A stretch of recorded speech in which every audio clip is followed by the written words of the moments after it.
Hello friends, कैसे हो आप लोग। तो आज हम डिस्कस करने वाले हैं मैथ का पेपर। ठीक है, डीएलएड फर्स्ट सेमेस्टर का मैथ का पेपर 2018 का। ठीक है, 2016 और 17 का क्या है मैं आपको करा चुकी हूँ। ठीक है, वो आप लोग वीडियो देख लेना। क्या है, देखिए हम प्रीवियस ईयर क्वेश्चन पेपर क्यों सॉल्व कर रहे हैं, क्योंकि आगे आने वाले जो हमारा पेपर है तो उसमें क्या होगा, हमें इन पेपर में से बहुत सारे क्वेश्चंस क्या होंगे, रिपीट होते हैं। ठीक है, तो हमारा कहीं ना कहीं 4-5 नंबर का हमारा क्या है फ़ायदा हो सकता है। ठीक है, और मैं 4-5 नंबर तो आपसे कम कह रही हूँ, क्योंकि मेथड तो क्या है सेम ही रहेगा ना। आपका क्वेश्चन चेंज हो सकता है लेकिन क्या है, मेथड तो चेंज नहीं होगा ना। ठीक है, तो आप लोग अच्छे से previous year question paper solve करें ध्यान से, ताकि क्या है आपको रिवीजन में रहें सारी चीज़ें। ठीक है, मैथ को आपका क्या है रिवीजन करना है ज़्यादा से ज़्यादा। ठीक है, तो देखिए अब हम अपना स्टार्ट करते हैं क्वेश्चन पेपर सॉल्व करना। पहले हमारे हैं ऑब्जेक्टिव क्वेश्चन। तो पहला क्वेश्चन है हमारा, 80 और 90 के बीच में अभाज्य संख्याएं हैं। तो मैंने आपको बताई थी अभाज्य संख्याएं क्या होती हैं। ठीक है, अभाज्य संख्याएं वह होती हैं जो एक से कटती हैं और स्वयं से कटती हैं। ठीक है, क्या होती हैं अभाज्य संख्याएं।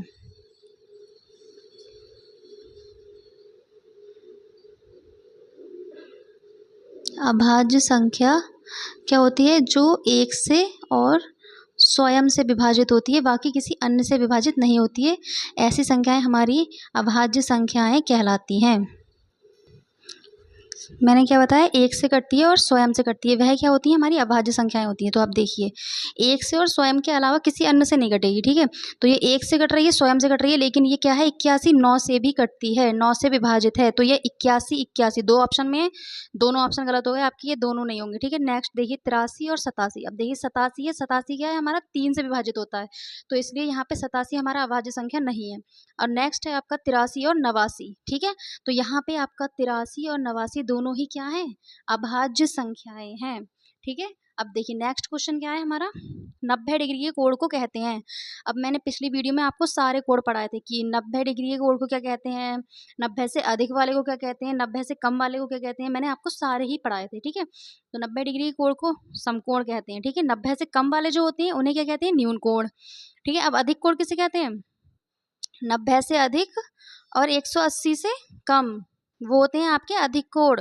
सरल कोण कौन सा होता है, 180 डिग्री के कोण को क्या कहते हैं, सरल कोण कहते हैं। ठीक है, नेक्स्ट क्वेश्चन है आपका, वृत्त के किन्हीं दो बिंदुओं को मिलाने वाली रेखाखंड को क्या कहते हैं। अब देखिए वृत्त को किन्हीं दो बिंदुओं को मिलाने वाली, देखिए ये है हमारा एक वृत्त है। ठीक है, ये दो बिंदु मैंने मान लिए इसके, ये तो ये दो बिंदु को मैंने मिला दिया। अब इन दो बिंदुओं को जो मिलाने वाली रेखा है इसे हम कहते हैं जीवा। ठीक है, और देखिए वृत्त का केंद्र है, ये वृत्त के केंद्र से वृत्त की परिधि तक ये जो होती है ये क्या होती है, परिधि होती है। ठीक है, वृत्त की परिधि तक जो होती है, केंद्र से परिधि तक की दूरी होती है, वो क्या कहलाती है आपकी त्रिज्या। ठीक है, और ये अब मैं इसको पूरा मिला दूं तो त्रिज्या का दुगना क्या होता है, व्यास। ठीक है, आ गई इतनी बात समझ में। तो आपको पता चल गया दो बिंदुओं को मिलाने वाली रेखा क्या कहलाती है, जीवा कहलाती है। ठीक है, अब देखिए नेक्स्ट क्वेश्चन देखते हैं हम, निम्नलिखित में से 5 से विभाज्य संख्या है। देखिए अब 5 से विभाज्यता का नियम आपको याद होना चाहिए कि 5 से विभाज्यता का नियम क्या होता है। तो 5 से विभाज्यता का नियम क्या है बताइए आप लोग। संख्या के अंत में 0 हो या 5 हो तो वह संख्या, ऐसी संख्या क्या है 5 से विभाजित होगी। ठीक है, या तो क्या हो संख्या के अंत में 0 हो या क्या हो 5 हो, तो ऐसी संख्या होगी 5 से विभाज्य। देखिए अब संख्या के अंत में है 3, इसका मतलब ये आंसर गलत है आपका। 8 ये भी नहीं होगा, संख्या के अंत में है 1 ये भी नहीं होगा, यहाँ पे है आपका 5, इसका मतलब यह है संख्या क्या है 5 से पूर्णतः विभाजित होगी। ठीक है, तो ऑप्शन नंबर हमारा द बिल्कुल ठीक हो जाएगा। अब 15% का भिन्न रूप लिखिए, 15% का भिन्न रूप, तो 15%, तो 15% को कैसे लिखते हैं, 15% का मतलब क्या होता है 1/100, तो 15/100, तो 5 तियाँ 15, 5 दूनी 10 और ये 0 कितना आ गया 3/20। ये क्या है इसका 15% का भिन्न रूप है, क्या है 3/20, तो यहाँ पे 3/20 इसका सही ऑप्शन हो जाएगा। ठीक है, अब हमारा नेक्स्ट क्वेश्चन है, अति लघु उत्तरीय क्वेश्चन आ गए हमारे। ठीक है, तो अब देखिए यहाँ पे हमारा क्वेश्चन क्या है, राकेश ने 65% अंक प्राप्त किए वार्षिक परीक्षा में, ठीक है। यदि उसका पूर्णांक क्या है, परीक्षा का जो पूर्णांक है वो 500 हो, तो राकेश ने कितने अंक प्राप्त किए, ठीक है। अब देखिए पूर्णांक का मतलब हर चीज़ अपने आप में क्या होती है, 100% होती है। तो यहाँ पूर्णांक 100% कितना है, 500, ठीक है। अगर यहाँ से मैं 1% की वैल्यू निकालूं तो यहाँ क्या होगा, 500/100 होगा, 0 से 0 कट गया दोनों, तो यहाँ पे कितना आ गया, 1% की वैल्यू आ गई मेरी 5। 65% अंक किसने प्राप्त किए हैं, राकेश ने, ठीक है। तो अब मैं यहाँ से 65% की वैल्यू निकालूं तो क्या करूँगी, 5 गुणा 65, ठीक है।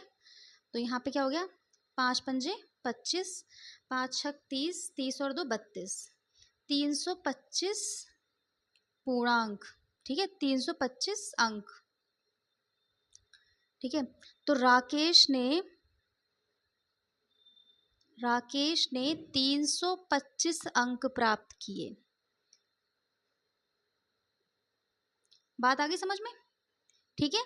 65% अंक प्राप्त किए थे, तो 65% अंक कितने हो गए, 325 के बराबर हो गए। तो राकेश ने 325 अंक प्राप्त किए हैं, ठीक है। अब देखिए नेक्स्ट क्वेश्चन क्या है हमारा, ठीक है। नेक्स्ट क्वेश्चन है आपका समीकरण हल करनी है, ठीक है। समीकरण हल करनी है तो आप करिए 3x - 5 = x + 3।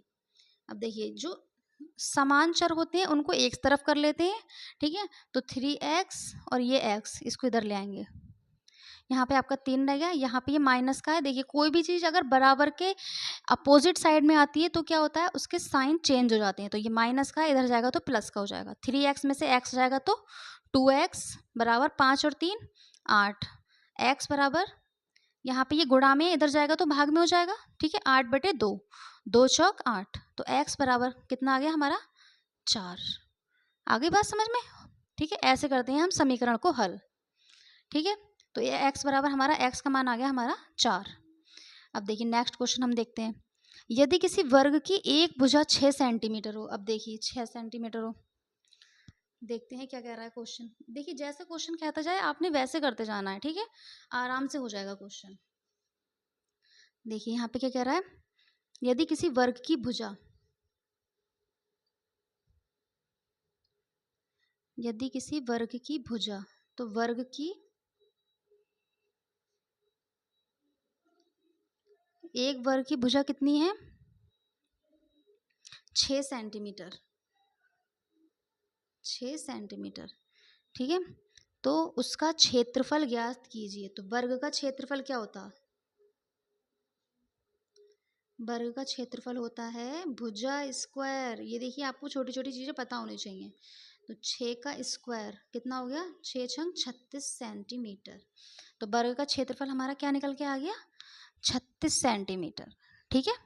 अब देखिए नेक्स्ट क्वेश्चन, समझ में आ गया ना ये वाला क्वेश्चन, ठीक है। अब नेक्स्ट क्वेश्चन देखिए 9 क्या कह रहा है, 9 में हमारा x + 5 का होल स्क्वायर का मान बताना है, ठीक है। अब देखिए यहाँ पे ये क्या है, a + b, ठीक है। तो a + b का होल स्क्वायर बनना है, तो इसका क्या होता है, a² + b² + 2ab, ठीक है। तो अब इसको इसी टाइप से खोलना है, ठीक है। तो खोलिए, x² a² + b² की जगह 5 का स्क्वायर प्लस का 2 और a की जगह क्या है यहाँ पे x, b की जगह है 5, ठीक है। तो यहाँ पे क्या हो जाएगा, x² + 5 पंजे 25 प्लस 2 पंजे 10 और ये x, तो यहाँ पे हो जाएगा 10x। समझ में आ गई। तो ये हो गया हमारा, इसका मान ज्ञात कर लिया, ठीक है। x + 5 का होल स्क्वायर क्या आया हमारा निकल के, x² + 25 + 10x। अब देखिए यहाँ पे देखना आपने a + b का होल स्क्वायर, ठीक है, इस हिसाब से खोलना है आपको, ठीक है। तो आपने ये छोटे छोटे फॉर्मूले क्या हैं आपको याद होने चाहिए, ठीक है। छोटे छोटे फॉर्मूले क्या हैं आपको याद होने चाहिए। अब देखिए नेक्स्ट क्वेश्चन क्या है हमारा, पटरी और प्रकार की सहायता से 60 डिग्री का कोण बनाइए। अब देखिए मैंने आपको पिछली वीडियो में सारे कोण बनाना सिखाए थे कि 60 डिग्री का, 90 का, 30 का कैसे बनाते हैं, ठीक है। तो देखिए यहाँ पे आपका क्या है, मैंने एक लाइन ड्रॉ कर ली, ये मैं आपको पेन से बता रही हूँ लेकिन आपने पटरी प्रकार से बनाना है, ठीक है। तो यहाँ पे मैंने इसको केंद्र मानकर यहाँ से क्या है, एक चाप लगाया, यहाँ एक चाप लगाएंगे, यहाँ एक चाप लगाएंगे, तो ये जो होता है हमारा, ये होता है हमारा 60 डिग्री का कोण। आ गई बात समझ में? और ये है हमारा 120 का। और 90 का हम कैसे बनाते हैं, इसको केंद्र मानकर यहाँ लगाया एक चाप, इसको केंद्र मानकर यहाँ एक चाप लगाया, तो ये जो होता है ये होता है हमारा 90 डिग्री का। ये है हमारा 120 का। ठीक है, समझ में आ गई इतनी बात? अब नेक्स्ट क्वेश्चन देखते हैं हम। संख्याएं 13, 39 और 273 का मासा ज्ञात करना है। ठीक है, तो देखिए मासा ज्ञात करना मैंने आपको उस दिन भी बताया था कैसे याद करते हैं। 13, 39 और 273 का। ठीक है, तो पहले सबसे छोटी से उससे बड़े को भाग देंगे। यहाँ पे हो गया 13 तियाँ 39। अब यहाँ 13 से आप किसको देंगे, 13 आ गया यहाँ पे, 13 ने इसको पूरा पूरा डिवाइड कर दिया। अब इसी 13 से इसको डिवाइड करेंगे। 13 13 दूनी 26 हो गया, 7 में से 6 गया, 1 बचा। ठीक है, यहाँ पे आपने अगली संख्या उतार ली, 13 एकम 13, पूरा पूरा विभाजित हो गया। तो हमारा मासा कितना आ गया, मासा आ गया हमारा 13। ठीक है, समझ में आ गया आपको ये? देखिए ये बहुत सरल सरल क्वेश्चन है, बस आपको क्या है रिवीजन करना पड़ेगा आपको बार बार। ठीक है, तो यहाँ पे हमारे क्या है अति लघु उत्तरीय क्वेश्चन हो गए कंप्लीट। अब देखिए नेक्स्ट है हमारे लघु उत्तरीय क्वेश्चन। ठीक है, नेक्स्ट है हमारा लघु उत्तरीय क्वेश्चन। तो देखिए एक साइकिल रुपए 1800 में बेचने पर 10% की हानि हुई, साइकिल का क्रय मूल्य क्या होगा? अब देखिए ये क्वेश्चन कैसे होगा, इसमें देखिए क्या क्या दे रखा है, पहले हम वो नोट डाउन कर लेते हैं। ठीक है, क्वेश्चन नंबर है हमारा 12। साइकिल का रुपए में बेचने पर, तो विक्रय मूल्य दिया हुआ है हमें, विक्रय मूल्य है 1800 रुपये। ठीक है, 10% की हानि, तो हानि है 10%। क्रय मूल्य हमें ज्ञात करना है। ठीक है, क्रय मूल्य क्या करना है, हमें ज्ञात करना है। तो देखिए हम मान लेते हैं कि हमारा जो क्रय मूल्य है वह क्या है, क्रय मूल्य हमारा है x। ठीक है, अब हानि किस पे होती है, अगर हम किसी खरीदी हुई वस्तु को क्या करते हैं कम दाम में बेच देते हैं, तो वहाँ हमारी क्या होती है, हानि होती है। ठीक है, तो यहाँ पे 10% की हानि है, तो x का अगर हम 10% निकालें तो 10/100 हो जाएगा, एक जीरो से एक जीरो कट गया, तो यहाँ क्रय मूल्य हमारा क्या हो जाएगा, x/10। ठीक है, अब देखिए यहाँ पे हानि का हमारा फॉर्मूला क्या होता है, हानि बराबर हमारा क्या होता है, क्रय मूल्य माइनस विक्रय मूल्य। ठीक है, क्रय मूल्य कितना है, x/10 माइनस हानि, देखो हमें हानि भी दी हुई है, 10% की हानि है हमें। ठीक है, पहले हम ये निकालते हैं, विक्रय मूल्य हमारा कितना है 1800 रुपये। ठीक है, और हानि हमारी है 10/100, मतलब 10% की हानि है। तो यहाँ पे आपका हो जाएगा, इसको सॉल्व कर लो, 10 बटे, यहाँ से एक जीरो कट गया, 1/10 लिख सकते हैं हम इसको, 1/10 x माइनस 18,000 हो जाएगा, क्योंकि हम इसका लासा ले रहे हैं। ठीक है, लासा ले लिया हमने, यहाँ पे क्या है 1 धाम 10, तो यहाँ पे 1 बढ़ जाएगा। अब देखिए बराबर में ये है, तो क्या है, ये क्या है हमारे कैंसिल हो जाएंगे। देखिए अब नेक्स्ट क्वेश्चन क्या है हमारा, नेक्स्ट क्वेश्चन है एक साइकिल को 1800 में बेचने पर। ठीक है, तो विक्रय मूल्य कितना है, क्वेश्चन नंबर है हमारा ये 12, विक्रय मूल्य है 1800 रुपये। ठीक है, 10% की हानि, तो हानि इन्होंने बोला है 10% की हानि हुई है, लेकिन हमें पता नहीं है कि एग्जैक्टली कितने रुपए की हुई है हानि। ठीक है, और हानि होती किस पे है, क्रय मूल्य पे। ठीक है, किस पे होती है, क्रय मूल्य पे। तो क्रय मूल्य हमसे क्या है पूछा है, क्रय मूल्य हमें पता नहीं है, तो हमने मान लिया क्रय मूल्य कितना है x है।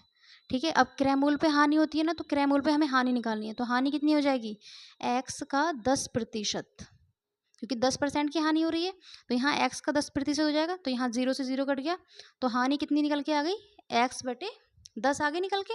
ठीक है, अब यहाँ से हमें क्या करना है, हम क्रय मूल्य निकालेंगे, तो हानि बराबर क्या होता है बताइए, हानि बराबर होता है क्रय मूल्य माइनस विक्रय मूल्य। ठीक है, तो हानि अभी हमने निकाली, कितनी आ गई, x/10। क्रय मूल्य x है माइनस विक्रय मूल्य कितना है, 1800 रुपये। अब चर वाले एक तरफ कर लेंगे, x/10 माइनस का x, इधर प्लस का इधर जाएगा तो माइनस हो जाएगा, यहाँ माइनस के 1800 रुपये। ठीक है, अब देखिए यहाँ पे क्या है, इसका लासा ले लीजिए, 10x माइनस 10x। यहाँ पे क्या है, इसके बेटे में जहाँ कुछ नहीं होता है वहाँ क्या होता है, एक होता है, तो एक धाम 10, 10 एकम 10 बराबर माइनस के 1800। अब इसकी तिरछी गुणा हो जाएगी, जैसे ही बराबर में हो तो वहाँ क्या होता है, तिरछी गुणा हो जाती है, तो x माइनस 10x बराबर 10 की इधर गुणा हो जाएगी, माइनस का 1800 गुणा 10।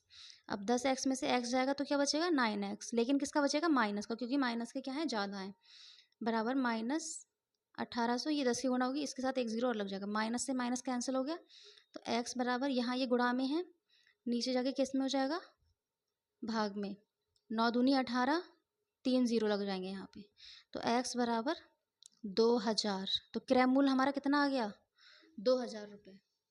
ठीक है, तो क्रय मूल्य हमारा कितना आ गया, 2000। क्रय मूल्य बराबर 2000 रुपये। ठीक है, समझ में आ गई इतनी बात। तो ऐसे हम निकालेंगे क्रय मूल्य वाला क्वेश्चन। देखिए आपको ये क्वेश्चन क्या है, थोड़े आपको रिवीजन करने पड़ेंगे, तभी ये क्या है आपका एक बार में ये आपके दिमाग में आएंगे। ठीक है, अगर आपने रिवीजन नहीं किया तो वहाँ पे आपके पास ज़्यादा टाइम होता नहीं है एग्जाम में, आप क्या है इन क्वेश्चंस में फंसे रह जाओगे फिर। ठीक है, तो रिवीजन बहुत ज़्यादा ज़रूरी है। ठीक है, तो हमारा यहाँ पे क्या हो गया, क्रय मूल्य पूछा था साइकिल का क्रय मूल्य, तो साइकिल का क्रय मूल्य कितना है, 2000 रुपये आ गया, और 2000 में जब उसने क्या है 1800 में बेची है, तभी तो उसको 10% की हानि हुई। ठीक है, 200 रुपये का आप उसको हानि हो रही है, 200 रुपये की, अगर हमसे यहाँ पे हानि पूछता तो हम क्या करते, क्रय मूल्य में से विक्रय मूल्य घटा देते, तो 2000 माइनस 1800, तो 2000 में से 1800 जाते तो हानि हमारी आ जाती 200 रुपये की। ठीक है, अब देखिए नेक्स्ट क्वेश्चन क्या है, 500 का 3 वर्ष का 12% वार्षिक ब्याज की दर से साधारण ब्याज ज्ञात कीजिए। ठीक है, साधारण ब्याज ज्ञात करना है। अब देखिए साधारण ब्याज कैसे निकालते हैं हम लोग, तो यहाँ पे पहले जो जो दे रखा है आपने वो नोट कर लेना है। 500 का 3 वर्ष का, क्वेश्चन नंबर है ये 13, तो मूलधन हो गया आपका 500 रुपये। ठीक है, 3 वर्ष का, समय हमें दे रखा है 3 वर्ष। ठीक है, और 12% वार्षिक दर, तो दर हमें दे रखी है 12%, और हमें निकालना क्या है, साधारण ब्याज। साधारण ब्याज, तो यहाँ पे क्या हो जाएगा, साधारण ब्याज का आपको फॉर्मूला याद होना चाहिए, मूलधन गुणा दर गुणा समय बटे 100। ठीक है, तो मूलधन कितना है 500, दर है आपकी 12%, समय है आपका 3 वर्ष बटे 100। यहाँ 2 जीरो से ये 2 जीरो कट गए।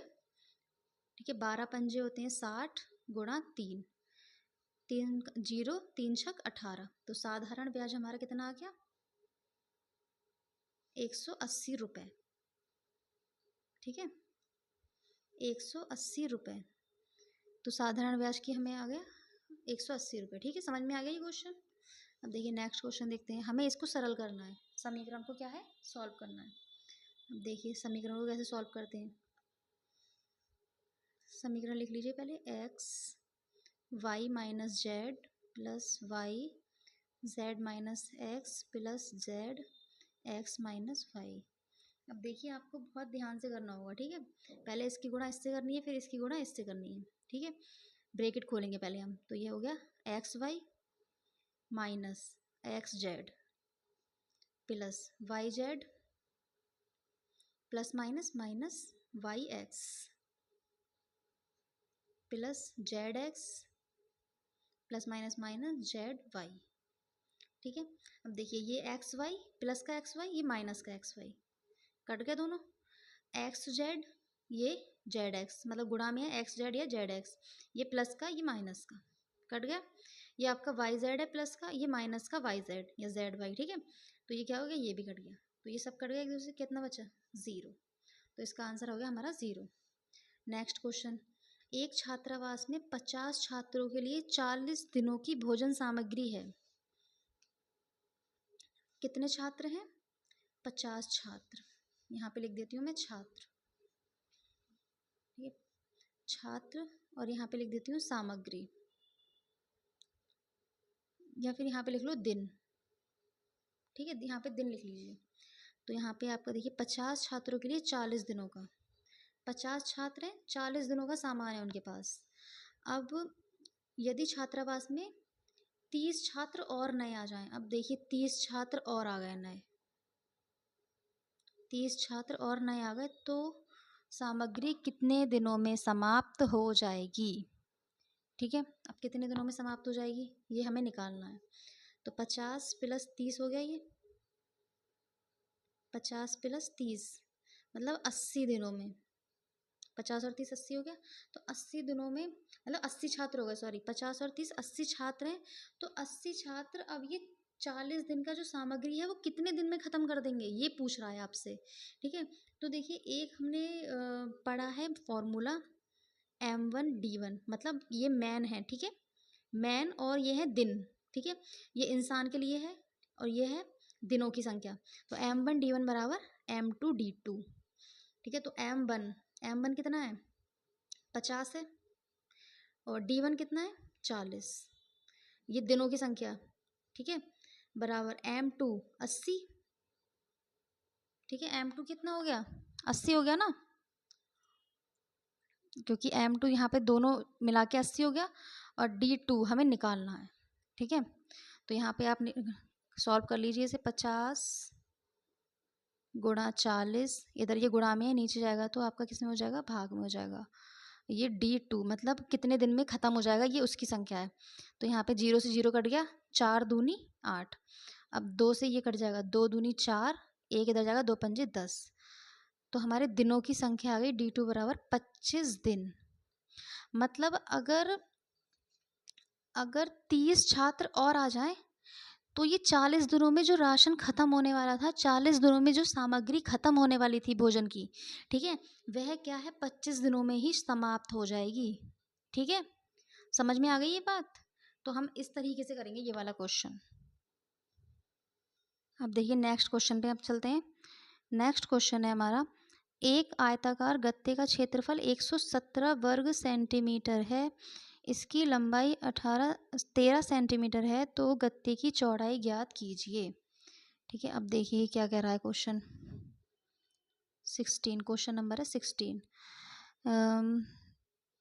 आयताकार गत्ता है, उसका क्षेत्रफल है 117 वर्ग सेंटीमीटर, 117 वर्ग सेंटीमीटर। ठीक है, लंबाई कितनी दे रखी है? 13 सेंटीमीटर, और हमें क्या करना है? चौड़ाई हमें निकालनी है। अब देखिए आयत का क्षेत्रफल क्या होता है, बताइए जरा। ठीक है, आयत का क्षेत्रफल होता है, आयत का क्षेत्रफल बराबर होता है लंबाई गुणा चौड़ाई। ठीक है, आयत का क्षेत्रफल होता है हमारा लंबाई गुणा चौड़ाई। तो आयत का क्षेत्रफल हमें 117 दे रखा है, लंबाई हमारी 13 सेंटीमीटर दे रखी है, चौड़ाई अगर ये हमसे पूछी है, अब यहाँ ये गुणा में इधर जाएगा तो भाग में हो जाएगा, चौड़ाई हमें निकालनी है। ठीक है, 13 निम्मा 117, चौड़ाई आ गई हमारी 9 सेंटीमीटर। ठीक है, समझ में आ गया इतना? अब ठीक है, हम नेक्स्ट क्वेश्चन पे चलते हैं। नेक्स्ट क्वेश्चन है हमारा, एक रेलगाड़ी जिसकी लंबाई 270 मीटर है, एक खंबे को 9 सेकंड में पार कर लेती है। ठीक है, उसकी 4 किलोमीटर प्रति घंटा में ज्ञात कीजिए। अब देखिए हमें किलोमीटर प्रति घंटा में करनी है चाल ज्ञात। तो देखिए कैसे करेंगे इस क्वेश्चन को। क्या दे रखा है? एक रेलगाड़ी की लंबाई। तो देखिए ये ऐसे क्वेश्चन होते हैं, तो जो रेलगाड़ी वाला क्वेश्चन दिया हुआ है, तो इसमें जो रेलगाड़ी की लंबाई होगी वही क्या होगी? इसकी दूरी होगी। ठीक है, तो दूरी हमारी 270 मीटर, और समय दिया हुआ है हमें 9 सेकंड, 9 सेकंड। अब देखिए ये मीटर पर सेकंड में दिया हुआ है और हमसे प्रति घंटा में पूछा है, किलोमीटर प्रति घंटा में।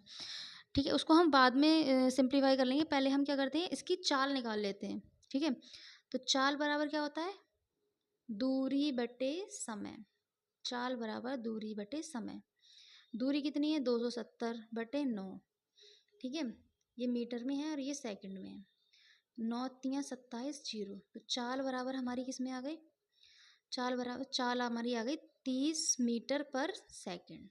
ठीक है, हमसे यही पूछा था कि आपकी उसकी चाल कितनी होगी। अब देखिए यहाँ पे किलोमीटर प्रति घंटा, एक चीज़ उसने और पूछी है कि किलोमीटर प्रति घंटा में याद करना है, और हमारा आया किसमें, मीटर पर सेकंड में। अब देखिए मीटर पर सेकंड में है, तो किलोमीटर प्रति घंटा में चेंज करने के लिए हमें क्या करना पड़ेगा, करना है, तो क्या करेंगे हम 18/5 से गुणा कर देंगे, तो 5 छक 30, तो 18 छक्का कितने होते हैं, 18 छक्का 108, 48, 6 कम 6, 6 और 4 10, हाँ 18 छक 108, तो ये आपका आ गया किलोमीटर प्रति घंटा में। ठीक है, समझ में आ गया आपको ये। ठीक है, अब नेक्स्ट क्वेश्चन देखते हैं क्या है। देखिए नेक्स्ट क्वेश्चन आपका आ गया, वही पिक्टोग्राफ से आया। ये क्वेश्चन मैंने आपको कल भी बताया था। ठीक है, कि मतलब इतने इतने पौधे लगाए गए हैं, तो गुलाब के 300 पौधे हैं, गेंदा का 250 पौधा है, जूही का 100 है, डहेलिया का 150 है, रजनीगंधा का 450 है। तो हम इसका पिक्टोग्राफ कैसे बनाएंगे। ठीक है, तो यहाँ पे एक चीज़ शायद मिसिंग है, ये लास्ट क्वेश्चन है, इसमें एक चीज़ मिसिंग है। तो यहाँ पे जो 50 जो पौधे हैं उसका क्या है, एक फूल के बराबर है वो। ठीक है, ये आपका दिया हुआ होगा, एक पौधा 50 एक फूल के बराबर है। ठीक है, तो यहाँ पे हम कैसे निकालेंगे पिक्टोग्राफ, देखिए अच्छे से समझिए इसको, पिक्टोग्राफ को कि कैसे बनाते हैं हम। गुलाब के कितने हैं, गुलाब के जो पौधे हैं वो कितने हैं, 300। ठीक है, गुलाब के पौधे कितने हैं, 300 हैं। उसके बाद एक एक जो पौधा है 50, वो किसके बराबर है, एक फूल के। ठीक है, अब 300 गुलाब है, तो 300/50। ठीक है, तो एक जीरो से एक जीरो कट गया, 5 छक 30, तो ये किसके बराबर आ गए, 6 के बराबर आ गए। तो अब हम जब गुलाब का पिक्टोग्राफ बनाएंगे तो कैसे बनाएंगे, ये 6 फूल बनाने हैं हमें। ठीक है, 1 2 3 4 5 6, ये हो गया हमारा पिक्टोग्राफ। ठीक है, ऐसे ही हमें क्या है, गेंदा के बनाने हैं। ठीक है, मैं गेंदा का भी आपको बता देती हूँ सॉल्व करके। गेंदा के कितने हैं, 250 हैं। ठीक है, 250 हैं, 250/50, 5 पंजे 25, 5 आ गया, 5 बनेंगे यहाँ पे। ठीक है, 1 2 3 4 5, मैंने ये ऐसे बना दिया है आपको समझाने के लिए, लेकिन आपको अच्छे से बनाना है ये। ठीक है, पूरी सारणी बना के प्रॉपर ऐसे सारणी बनाएंगे आप। ठीक है, और यहाँ पे क्या है, पूरा पिक्टोग्राफ बनाएंगे। समझ में आ गया ये क्वेश्चन आपको। ठीक है, तो ये इसी के साथ हमारा पूरा पेपर सॉल्व हो गया है। ठीक है, अब हम अगली वीडियो में 2019 का पेपर सॉल्व करेंगे। ठीक है, 2019 का पेपर। ठीक है, अब ये हमारा 2018 का पेपर क्या है, पूरा सॉल्व हो गया। ठीक है, मैंने आपका 2016 का पेपर, 17 का, 18 तीनों पेपर सॉल्व करवा दिए हैं मैथ के। ठीक है, आप लोग बताना ज़रूर आपको समझ में आया है या नहीं आया है। ठीक है, और कोई चीज़ अगर मुझे समझ मतलब आप लोगों को समझ में नहीं आई हो, तो मैं क्या है आपको उसको अलग से वीडियो बना दूँगी, उस पे आपको अलग से समझा दूँगी वो टॉपिक। अगर कोई आपको टॉपिक समझ में नहीं आ रहा है तो ठीक है, आप लोग मुझे बता देना। ठीक है, बाकी आपको अगर वीडियो अच्छी लगी हो तो आप लाइक कर देना और सब्सक्राइब भी कर देना चैनल को, ताकि क्या है आप लोगों को ये आपका रिविज़न क्या है आपका चलता रहे। ठीक है, तो थैंक यू गाइज़।